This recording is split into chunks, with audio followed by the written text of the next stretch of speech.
você tem emprego em outras cidades do Canadá, a quantidade de empregos que tem. Vancouver, Toronto, não é porque é Vancouver, Toronto que vai pagar muito melhor, entendeu? Em diversos casos você vê que Vancouver paga menos, entendeu?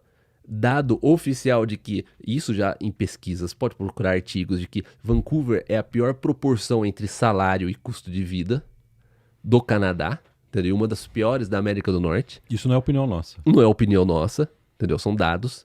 Então, assim, o que a gente quer colocar nesse podcast é tirar o medo das pessoas que outras pessoas ficam colocando medo, Sim, né? A respeito de você não escolher outras cidades. Sabe qual é o problema? A maior parte dos ditos consultores de educacionais, eles estão em Vancouver e Toronto. Isso daí explica muito Explica muito. a respeito disso. A gente já faz isso há 15 anos. A gente sabe como é que funciona o modo desse A gente já pessoal. teve agência de intercâmbio. E daí, a gente introduziu essa questão de custo de vida no Plano Canadá, né? A gente que trouxe esse Ninguém absurdo. falava sobre Ninguém custo de falava vida. sobre isso. A gente trouxe isso, hoje em dia todo mundo fala. Sabe o que é engraçado? Consultor de imigração falando sobre custo de vida. Você não acha que o consultor de imigração devia falar naquilo que ele é especialista? Sim, Que é a parte de consultoria de imigração? Deixa a gente falar sobre custo de vida, deixa a gente falar sobre mercado de trabalho, deixa a gente falar sobre planejamento no Plano Canadá. O planejamento no Plano Canadá é meio redundante, né? Mas Então, assim, e você pega a agência, daí a gente fala, não, a gente vende cursos, né, pra todo lugar do Canadá. Não, mas a gente sabe que você ganha diferente se você vende pra Vancouver, pra Toronto. Você tem uma comissão diferente. você coloca estudante na sua casa. Se você tem homestay. Exatamente. Você trabalha com homestay. Ou você conhece alguém, ou você faz a homestay, ou você pega no aeroporto, sabe? Ou você... Sem conto pra pegar no aeroporto, ou você tem você trabalha com college privado que tem uma comissão maior do que college público, numa boa parte dos casos, entendeu? Então a gente entende esse mercado muito bem, né? A gente sabe como é que funciona. Então, assim, o que a gente quer é que você não caia nessa conversa de que não tem emprego no interior do Canadá ou que Vancouver e Toronto pagam muito melhor. Exatamente. Sabe um dado interessante? Falando sobre o dinheiro, que o pessoal está no Brasil economizando em real para converter para dólar canadense, ele quer que esse dinheiro valorize o máximo possível. Eu acho que esse índice de custo de vida é bastante interessante e bate com muito que você já falou até aqui, né? Sim. Cara? Passa pro pessoal, qual é a cidade mais cara do Canadá? As piores cidades para você em termos de custo de vida. Primeiro lugar, Toronto. Segundo lugar, Vancouver.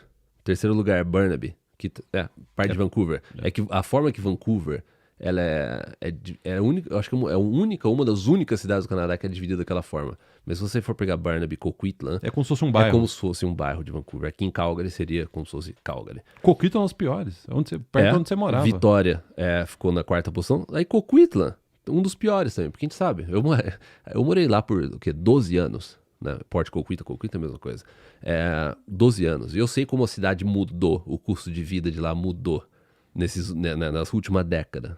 Nem com emprego bom nessa região você consegue comprar uma casa. Nem se você conseguir um emprego bom. A não ser que você traga dinheiro do Brasil.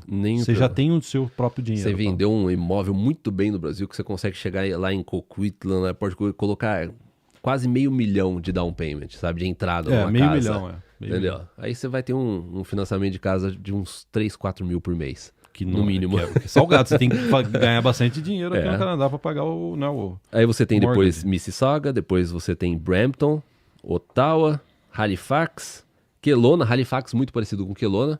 A grande diferença entre Halifax e Kelowna, porque esse índice ele não pega o custo imobiliário, esse índice ele pega o custo de aluguel. A grande diferença entre Halifax e Kelowna, assim, por cima, né? São cidades bem diferentes, mas assim, uma diferença é que Kelowna, o preço do imóvel ele é muito mais caro do que Halifax. Sabe por quê? O tiozão quer aposentar em Vancouver. Eu vou aposentar em Kelowna. Kelowna é uma cidade muito de aposentado. Então o pessoal sai de Vancouver e vai para Kelowna. Aí na 11ª posição você tem Calgary. Aí você tem Edmonton, você tem Red Deer que fica entre Calgary e Edmonton, né? E você tem Hamilton, Kitchener, Saskatoon, Regina, Montreal, London e Winnipeg. Então, vamos colocar, não precisa anotar, a gente vai colocar esses dados na descrição do podcast. Todos esses dados para vocês fazerem a pesquisa, né? E não ficar na mão de pessoas ditas especialistas, né, no assunto custo de vida, né? Porque, assim, na maioria das vezes a pessoa que chega aqui, ela vai querer no futuro, depois, comprar uma casa ou alguma coisa assim, vai querer se estabelecer. E a gente considera que, a não ser que você tenha muito dinheiro, daí você fala assim, dinheiro não é problema, então eu vou para Vancouver, aí tudo bem, Vancouver, Toronto,